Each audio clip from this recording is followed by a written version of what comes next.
You've all heard of loaded cheese fries, but why not step up the game and let's do a loaded tater tot? You know, they're going to hold the cheese sauce and everything a whole lot better, and what? They're even going to get crispier. We're going to load them things with a smoky cheese sauce covered with brisket and bacon, but folks, I got one thing that's even going to make it better. Beef tallow is going to change the flavor of these tater tots.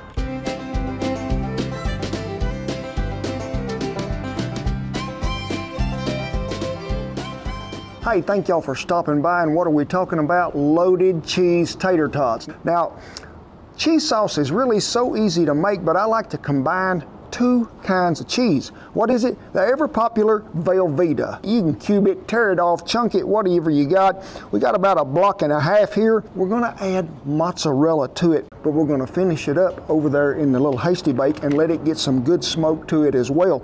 Well, we got Bertha fired up, we do, and some of you saying, who is Bertha? Where is she at? This is Bertha. For y'all that are new to our viewership, this old stove has served me well. It had that hasty bake partnered with us and made up. And folks, all these eyes will come out on top, but hey, this is a great place. It is 29 degrees today, so I am enjoying a fire. So just get this this very start melting. If you were doing this on the stovetop, I would say you want to be medium to medium low, because we sure don't want no scorching taking place. And you can see that there is a little melting already taking place on that Velveeta. When you begin that, see really that Velveeta take a hold, let's add the butter. We got to have a little butter in there because it's going to make things better. Don't walk off and leave it. You're going to have to keep stirring it until that gets sort of smooth, and then we're going to add the cream to get the consistency we want. So we've got the butter in there. Now we're going to add some cream. How much cream? I can't tell you exactly, folks, but we will give you the consistency when it's right. But add a little, just keep stirring it up, because this is where we're going to get that smooth texture that we're really after. A tip I got, you can warm that cream on the stovetop before you pour it in. It'll save you a little time in the long run. Well, folks, there was a critical error there took place. It was called overcrowding the boat. It was. So we had to transfer it to a little pot. There's still a lot of goodness that's got to go in here. It would have overflowed the skillet. Well, we added a little more cream to it. We need to move over here and just let it simmer right along. So let me do this in this fashion, because I need that big 20-inch skillet. I do. Oh, that's hot. Because, folks, have you ever had carnitas? I mean, when you get that and you crisp up that meat just right, it's got such a good crunch, but it brings out a little more flavor to me too. Now, you see me brown up a bunch of bacon. I got a little leftover bacon grease and put it in this big 20-inch skillet, and it is good and smoking hot. It is. And I had me some leftover brisket from the brisket video we just done recently. And folks, we done chopped that stuff up really well. You know, them carnitas is done like this, so let's go ahead and add this brisket in there, because if you're gonna have loaded tater tots, you gotta load it with something, and we're gonna load it with some beef. And you can shred it or you can chop it, either one you want. We're gonna let this get good and crisp. I need to stir the cheese sauce while I'm at it. As this continues to crisp up a little, we're gonna add us one finely chopped poblano to it and let it cook until it gets tender. Well, that is crisping up nicely, and we have stirred the cheese sauce we have.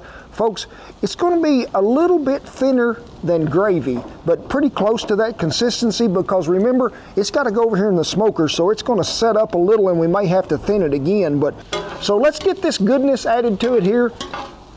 And if you was to get some of that leftover bacon grease in there with it, wouldn't that just be a shame? I mean, I don't know what to do.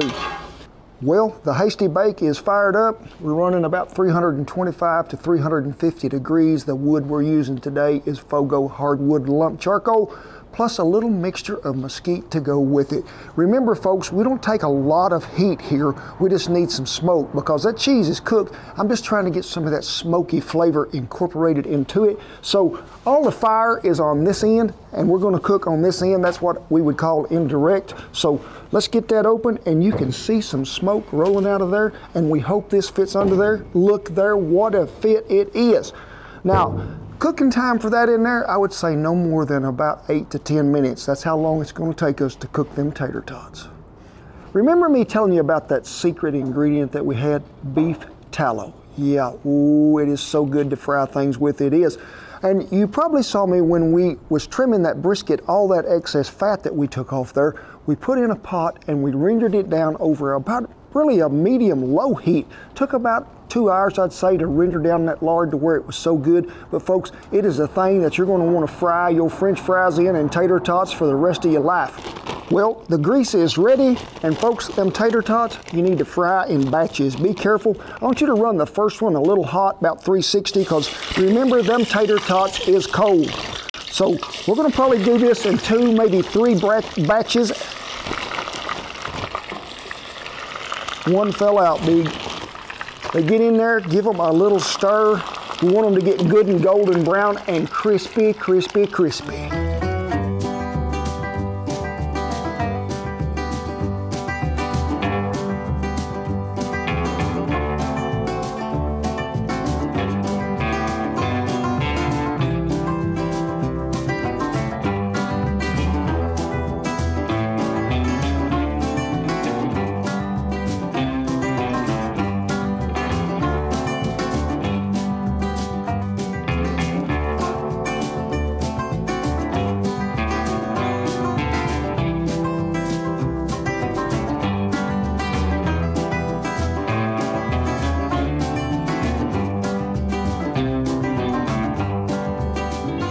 And I'll give you a tip, lay you some parchment paper down there. It's a whole lot easier to clean this mess up, it is.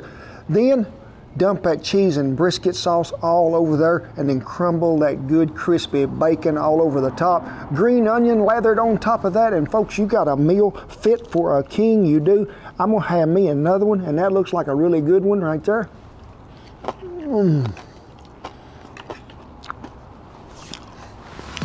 I like the crunch. I do the tater tot hop. Tater tot, tater tot, tater tot, woo, biggie, woo! I mean, them tater tots is good. You get that crispiness of that tater tot and that crunch of that bacon, but that smoky cheese sauce with that brisket in there, and them poblanos got just the right little bit of heat. But I've had really 2 good helpers to brave the cold out here with me today. The Big, who is always willing to eat and ready to go for a piece of beef. And Meiji, you have done a good job, buddy. Duke and Sadie is on absent day, they are. Well, folks, we are so glad that you joined us today. It was a great day. These will work as an appetizer, a full meal deal. Crack your 6 fried eggs on there, call it breakfast. It is a great thing, it is. Everything that we use today will be listed down there in the little link below to where you can find it. Keep an eye on our website because that brand new cookbook, remember, Comfort Food the Cowboy Way, is coming out. Be sure and check because them book tour dates are going to be on there pretty quick, and I'd love to see each and every one of you and sign you a book. Get my little picture made with you because it'd make y'all look good and me look better. Yes, it would. It is with pride, honor, and privilege that I tip my hat to all our servicemen and women and all the veterans who have kept that old flag a-flying wherever we may be. We appreciate you one and all. Rest of you, get in here quick. I'll be hungry and I'll be wanting to give you a big hug. God bless you, each and every one, and I'll see you down the loaded tater tot trail. Beef tallow. You're not going to believe the beef tallow. It's gonna, I don't even know how to say it. Beef tallow. Nope, it ain't beef tallow, is it, Shannon?